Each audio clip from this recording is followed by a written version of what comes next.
Thank you very much for this opportunity. It's about like 4:30 a.m. in Tokyo, so my body is pretty confused now, but I'm very excited to be here. So what I want to tell you about today is what experimental economists like me have been thinking about and doing in prioritization and pre-analysis plans.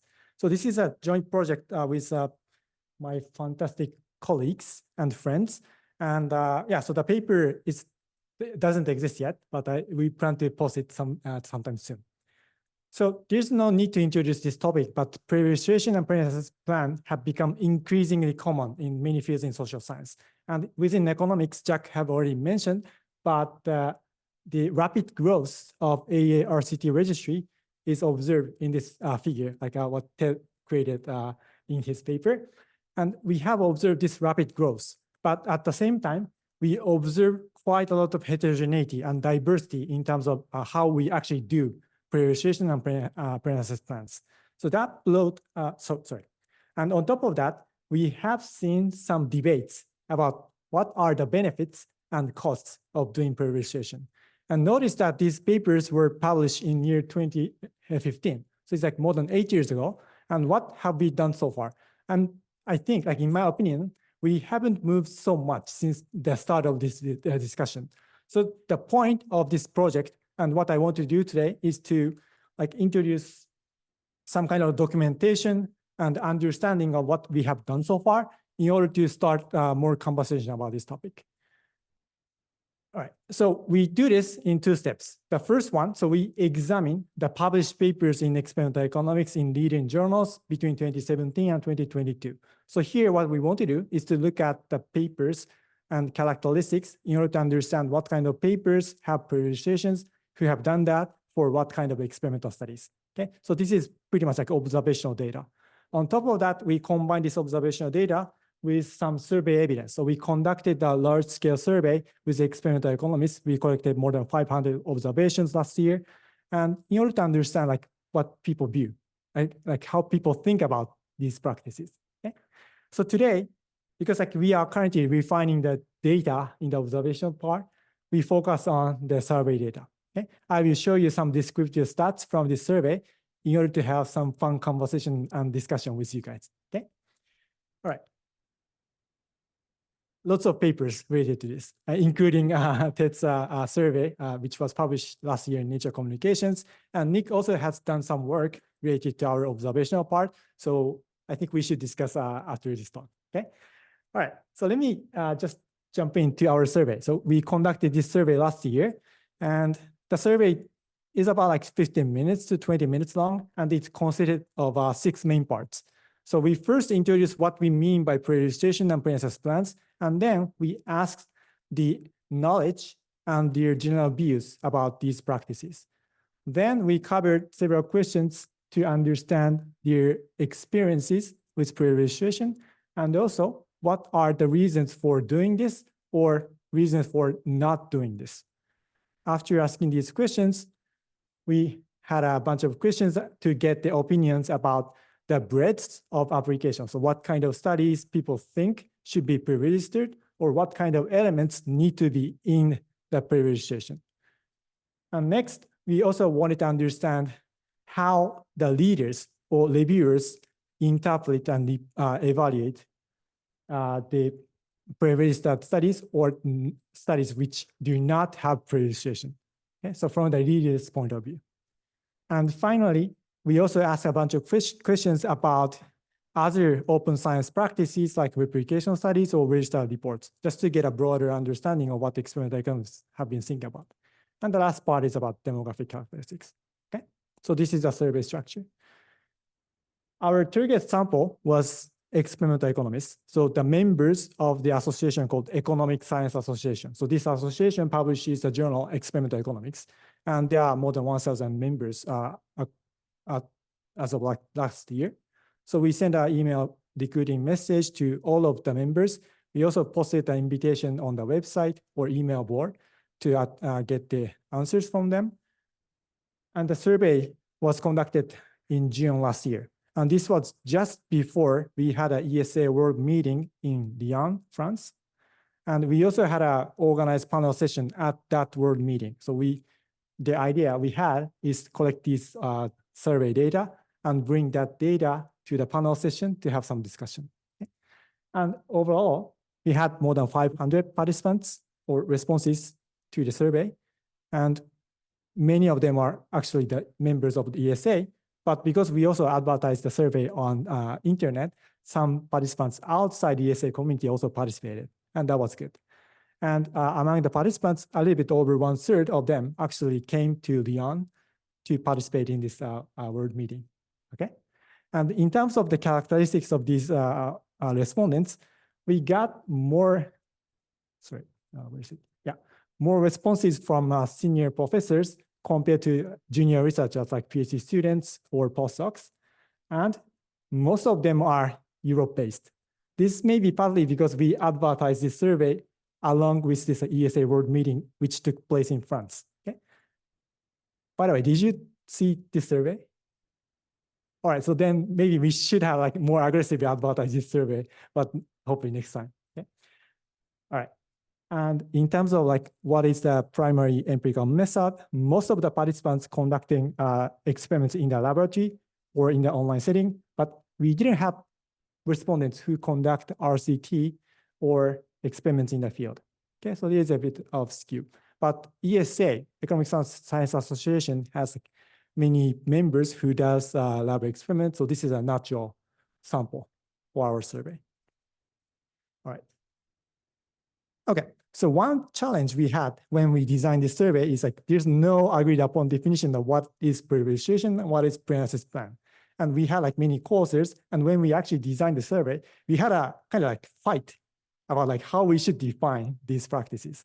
So in the end, what we decided to do is to broadly define these practices so that we can cover like different views from different people. So like we just try to extract the key components of pre-registration and pre-analysis plans, which means like, yeah, writing down your study design, outcome variables, and statistical analysis before data collection, and put it somewhere on the website to get timestamp and public recognition. Okay? Of course, like some people argue that this is not the right definition, but this is our way of defining it. And by defining this way, sorry. Yeah. Yes. All right. So 99% of participants heard of this practice. And among our participants, 86% of them pre-registered their study at least once. Okay, so they had some experience with it, right? Okay, and here's our first result, okay? Our participants, like the majority of our participants have positive view about this practice, okay? More than 60% of them are favorable to pre-registration. Of course, we have to be careful about the selection issue, but this is our first result, okay? We also asked respondents to estimate the percentage of other respondents in the survey who are favorable to this practice. And what we found is respondents a little bit like underestimated the other people's opinion, but it's not huge, like 5 to 7 percentage points underestimation. And this like belief about other people's opinion kind of varied by their own views about pre-registration. So those who are favorable to pre-registration have like higher belief about other people's opinion and vice versa. Sorry, yeah. And that was the first result. And next, we asked why people pre-register. So maybe it's a bit too small to read it, but the main reasons for pre-registration is to signal research credibility, or because it is required or recommended by top journals, or to contribute to this like open science movement. And so these are top reasons mentioned by the respondents. And we can also see some heterogeneity depending on their views about pre-registrations. For example, those who are not favorable to pre-registration say that, you know, I do this because the journal requires. Okay, so it's a little bit like a passive reason to do it. Okay, so this is the reason for adapting this practice, and we had a counterpart question of like the reason why some people didn't do it or never pre-registered, and that was here. Okay, so top 2 reasons are my work is exploratory, so I don't pre-register, or it is just time consuming, so I don't want to do it. Okay? Again, we observe some heterogeneity. depending on the frequency of pre-registration. Okay? So there are some respondents who never pre-registered any of their studies, and the typical reason was like, it's just time consuming, I don't want to do it. And there are some participants who did pre-registration for some of the studies, but not all the time. And for those participants, the reason could be, this time I work more on the exploratory side, so I don't do it, but in other works, I may do it. So there is some heterogeneity. Yeah, good. So these are the reasons. So far, what we have discussed is like about what people do and why people do it. And the next question we were interested in is like how they think these institutions should be used. So we are shifting our attention from to more like normative questions. Okay? And here, what we do is the following. So we wanted to understand what studies or study elements people think should be pre-registered, and also the extent to which researchers should be allowed to deviate from pre-registration documents. So this is very important question because we all experience that after we conduct experiment and after seeing the data, we realize something new. Okay? But what if this something new is different from what we pre-registered? Okay? So this is the question we want to understand. And then finally, we also want to see how people think researchers should communicate about potential deviations. Okay? All right. So the first question we ask is about this. So what types of studies do you think should be pre-registered? Remember that our sample, like people in experiment, laboratory experiments or online experiment, so our sample conduct experiments mainly in laboratory or online, but they think RCT studies or field experiments should be pre-registered a little bit like higher percentage than their own work, like online or laboratory experiments. Okay? This is the type of studies. And in terms of the elements that need to go into pre-registration, these are the components. Of course, clear hypotheses need to be in the pre-registration document. And when you want to exclude some participants, what is the reason? So exclusion criteria should be there as well. And sample size justification. And interestingly, some people say that pilot data collection also needs to be in the pre-registration. Okay? So this is interesting because like pilot study itself doesn't need to have its own pre-registration, but researchers think that at least like the fact that you conducted pilot experiments might be in the pre-registration. Okay? So this is the elements of pre-registration. And so respondents could select multiple options from this question. So we counted like how many elements people put in. And here's the distribution. So the model answer is like about 4. So 4 elements. Okay. And as you go down to in this figure, people prefer more detailed pre-registration or pre-analysis plans. Okay. And we also observed that the more you put in, so the more you prefer, the more detailed pre-registration you prefer, the more favorable you are to the pre-registration. There is some positive correlation between the favorability and also the detailedness of the pre-registration. Okay. All right. Moving on to the deviation stuff. What if you find something new and you want to do something extra from what you pre-registered? There's only like tiny bit of participants who say that you should follow exactly what you described in pre-analysis plan. Everybody else say that we should be allowed to deviate to some extent, but as long as we make it clear that we are deviating. Okay? So this is, of course, whether people actually disclose like how they deviate from pre-analysis plan is a completely separate question, but at least people see that we should be able to deviate from pre-registration. Okay. And so these are the basic questions. And now I want to introduce some points which may foster some discussion after my presentation. So the first finding we had in this survey is a bit about heterogeneity. So we found that the more junior researchers are more favorable to pre-registration, and they are more strongly support the pre-registration in journals like experimental economics or Journal of the Economic Science Association, or they are also like strongly support the new publication format of registered reports. So based on this observation, we can expect that this like a trend in open science movement, at least like continues in experimental economics field. There will be some trend, but at the same time, so we had this organized panel session at the ESA World Meeting last year, and some junior researchers, like PhD students and postdocs, approached to me after the panel session. So they were saying like, it is great to have this conversation, but I was a little bit disappointed because you didn't tell me like how exactly I should do this. Okay? So there's still some like ambiguity and uncertainty about how we do prioritization and priority plan. So that's, you know, why we need like more of this research and more discussion like this one. Okay. All right. Okay. So in the first figure, I showed that most respondents are favorable to prioritization, but at the same time, we observe quite a lot of heterogeneity in terms of what they do now and what kind of views they have about the practice of prioritization. And this discrepancy might be coming from the fact that people have a different expectation about the effects of prioritization and priority plans. Okay, so how does prioritization help or improve our scientific works? Okay? So in the survey, we also asked several questions about this. So yeah, we asked them to evaluate the likely impact of prioritization on some outcomes like disclosure of null result, or the amount of p-hacking or harking or other questionable research practices, or replicability and so on. Okay?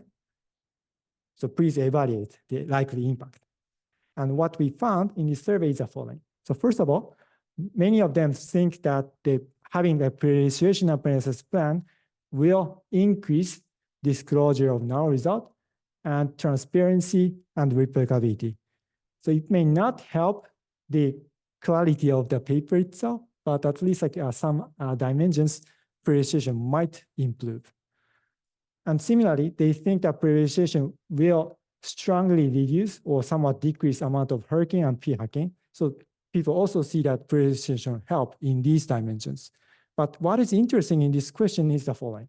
So people also think that having prioritization and priority plan may decrease the creativity or the number of risky research, like or innovative research, or just the number of research overall.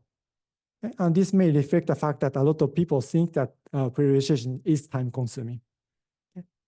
All right. So there is some like a positive expected impact and negative expected impact. And depending on like which side you are on, you may have different attitude toward prioritization. Okay. All right. And yeah, so now let's move on to the evaluator or reader's side of the paper. Suppose you get a referee request and you read a paper which have pre-registration or which may not have pre-registrations. How credible do you think the statistically significant findings are, depending on the existence or absence of pre-registration? Okay? So we simply ask like, how credible do you think those findings are, if they are pre-registered or not pre-registered? And as you can see, the distribution of credibility rating is like first order stochastically dominating if it is pre-registered. And because I get the like 2 credibility ratings from each participant, I can create credibility premium by taking the difference between credibility rating for pre-registered and non-pre-registered hypotheses. And I plot the distribution. I further decompose this distribution into 2, depending on your own views about pre-registration. And here's the result, okay? So those who are not favorable to pre-registration, they think that registration doesn't help. The registration doesn't increase the credibility. But those who are favorable to pre-registration believe that, you know, seeing the significant findings that are pre-registered have at least a little bit of credibility premium, okay?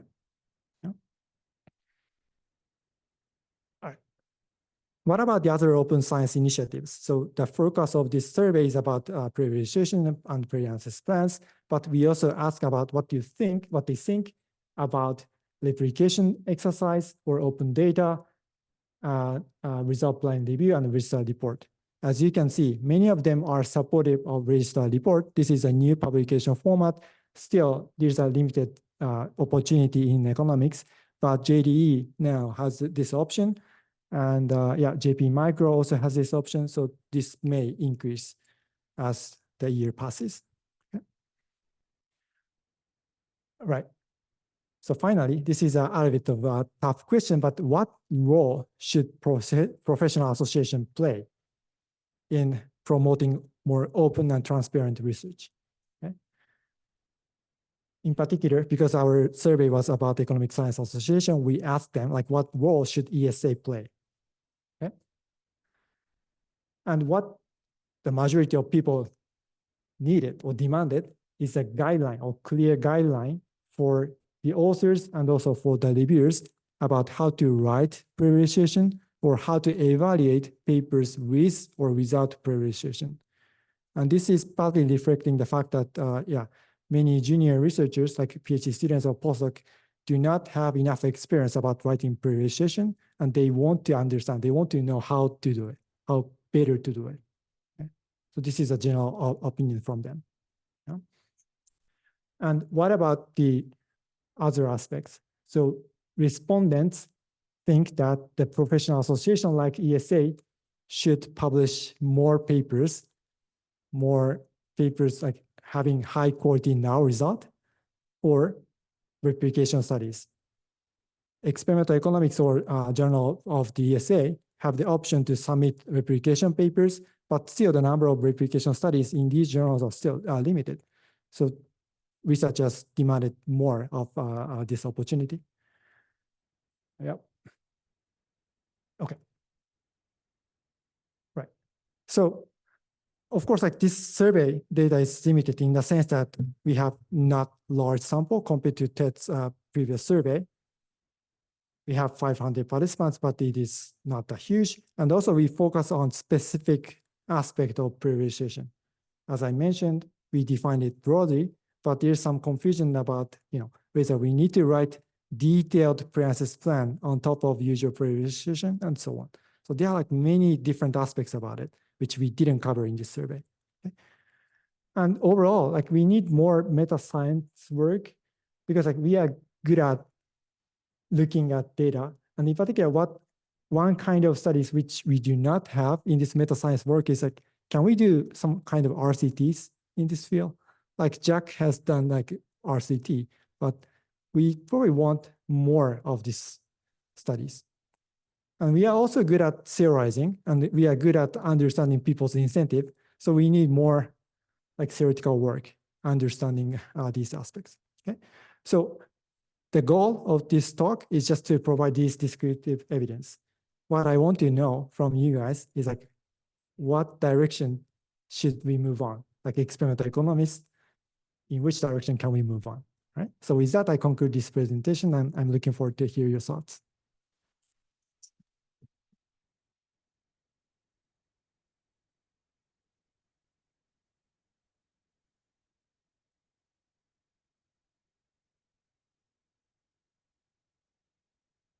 Thanks, Taisuke. That was so cool to hear about and just learn about kind of the latest data. There were two things that struck me. I mean, many things were really great, but two things that struck me. One was the finding that junior scholars were more favorable towards these practices, which I think does speak towards norm change and just that this is really moving in a new, in a direction of a new equilibrium. So I thought that was important.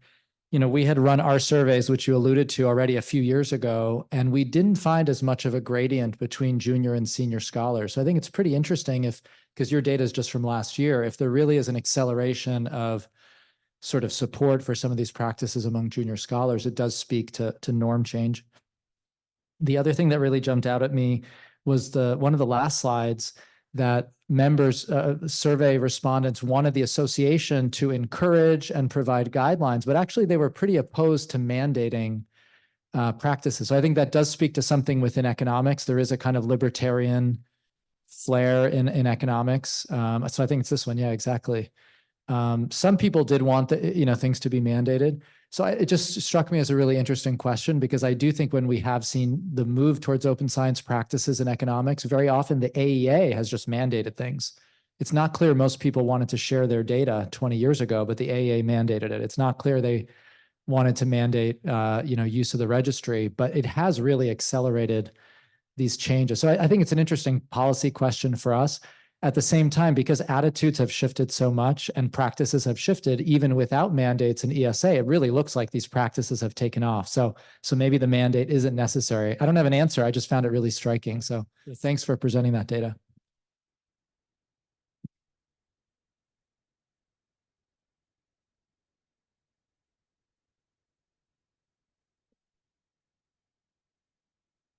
You began by noting the papers from 2015 explicitly opposing pre-registration or being critical of it. There is, of course, the more recent unfortunate statement by Banerjee, Duflo and Company. Can you comment on the attempt by field researchers in economics to preserve the right to present exploratory statistical tests as if they were confirmatory? Right. So based on my conversation with many experimental economists, so first of all, many experimental economists think that we do not need pre-registration from the beginning because our experimental design is coming from theory. So we do not have much room for exploration from the beginning. So that was like one common answer we got in this open text box. And we also see that like many people want to do more of the exploratory work because during the panel session we organized, the lot of debates about, we want to learn from data. So let us learn from data. And I think like we are fine to do, exploration or deviation from Princess plan as long as we just make it clear that which part are pre-registered, which part are exploratory. But again, like there's no clear guidance or guideline about how we should communicate these distinction. So that is another thing I think the association like ESA should think more about and communicate with researchers in this association. Because like so far, like we don't know anything. So we don't know how to do it.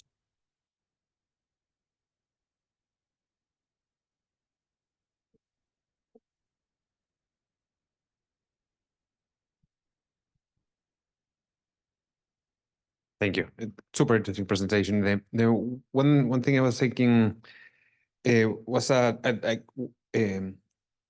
implicit or explicit in some of these criticisms is that pre-analysis plans or detailed registrations are a burden on less well-resourced universities or less well-resourced researchers. So I don't know if you have some type of measure in your survey of like if participants belong to a research university relative to other type of organizations. Right. So in our survey, we didn't measure these characteristics. So we just asked like at what career stage you are in. So we didn't ask that question, but that was the most commonly asked questions or opinions in our survey. People write a lot about it, right? So like if you have resource like money and time and students who can do a bunch of different pilots, and you pick the one which works and just pre-register that one, then it's a kind of like hacking. It's like people concerned about the inequality created by the distribution of wealth. And this is another thing we want to discuss more. But I personally don't know like how to solve this problem.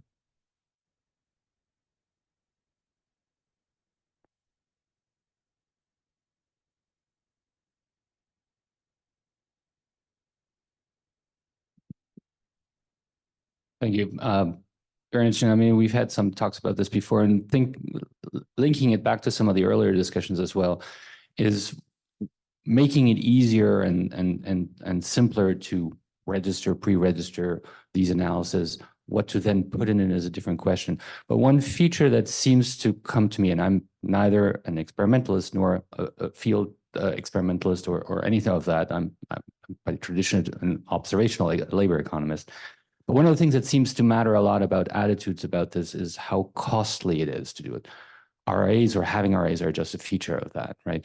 But it's actually really hard to measure how costly is it actually to do this experiment, Do I need to train our eyes to do it? Do I need to go out in the field, etc.? And regardless if that's a field experiment or a lab experiment. And I'm sort of thinking, going back to the elements that need to be captured in order to do this kind of stuff, you kind of want to also define how much does it actually cost in time and money to actually organize this particular experiment. Because then I think the argument that some have that we don't need pre-registration, we can just rerun the experiment again, is something that I have heard from other people saying, in the sense of, if it just takes an afternoon to re-implement the experiment, why bother with the extra work to report all those things ahead of time? We just have a ton of the, we then need to worry about publishing those results that it just works because it's some sort of diffused non-public knowledge. But capturing that piece of it seems to me, emerging as a somewhat outside observer to this, to be actually quite important, about where in that spectrum of how much effort to put into pre-registering. I'm going to run an experiment with 1 million people in Bangladesh, or I'm going to run it with 15 people in the lab. There's a huge difference in terms of that.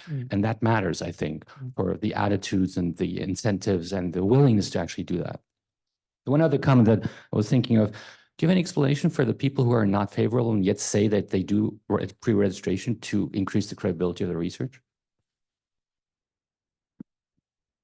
Right. Sorry, could you say again? So the last point. The last one, you showed some results that people who are, Yeah. that are not favorable towards pre-registration still want to pre-register because it increases the credibility of the research? So those who are not favorable to pre-registration still do pre-registration because like it is required by some journals. So that is the different option. Yeah. Sorry, maybe I got confused about. Yeah. Sorry.